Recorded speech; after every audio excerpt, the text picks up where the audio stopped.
So 6 months ago, I talked about how I tripled my cardio to about 140 minutes per week.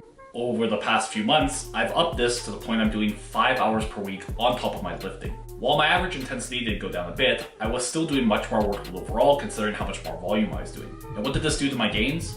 Well, they went up significantly. When I posted the original video, I was just coming off a competition where I failed 361.5 kilos, about 798 pounds. I have since hit 805 pounds in the gym with room in the tank. I'm about to do a mock beat, so we'll see the exact number soon. My total went from 902.5 kilos to 930 kilos, and then I expect to add even more to that in my mock meet.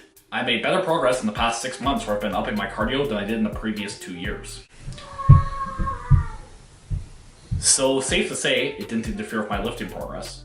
In terms of cardio progress, my pace on the machines went up about 30% while bringing my average heart rate during the exercise down about 10 beats per minute. My resting heart rate also went down about 10 beats per minute, and I just feel so much better outside the gym.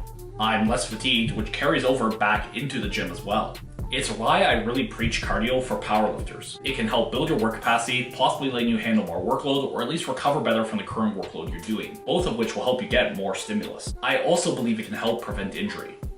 I've noticed it anecdotally in my own training and the people I coach, way less little aches and pains and just major injuries as well. And in studies in athletes, there seems to be a correlation between aerobic fitness levels and the rate of injury. On top of that, there's some research that cardiovascular gains could enhance your lifting gains as well. I've begun programming it more and more for my lifting clients, and this is what I found to be the optimal way. Pick a low impact variation. I personally do incline walking and stair climber. Cycling and rowing are great options as well. In this meta-analysis, low impact variations were found to have no negative effects on lifting gains, though I do think you could get to that point where you are having negative effects if you do enough workload. I aim for zone 2 cardio, which is about 60 to 70% of your max heart rate. This is pretty low intensity where you get minimal fatigue for the amount of stimulus you're getting. I think 60 minutes per week is a really good baseline to try and aim for, but if you're doing none currently, any amount you add will give you big benefits. I tend to program it at the end of lower body days first, where we don't have another lower body day the following day.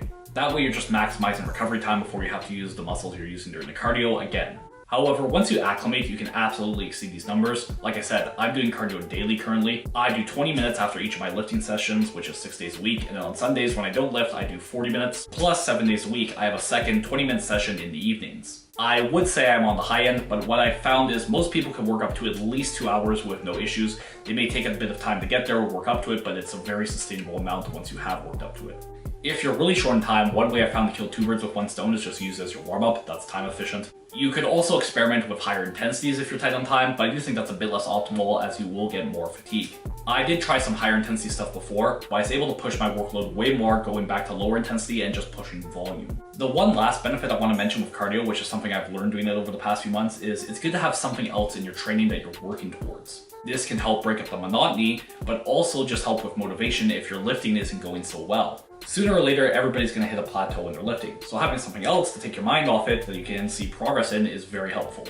And coaching people over the years, I know how big the mental side is to lifting progress. It's not all physiological. But that's basically it. My experience adding cardio, what I did, how I would recommend it for others, and what the benefits are. Something else that helped me was the bench mats from Odyssey. These non-slip mats help you with leg drive. They turn any bench into a super non-slip surface. They're currently having their Black Friday sale until November 26th. You can go to the link in the description and pinned comment and use code MATTVENA, all one word. Thank you to Odyssey.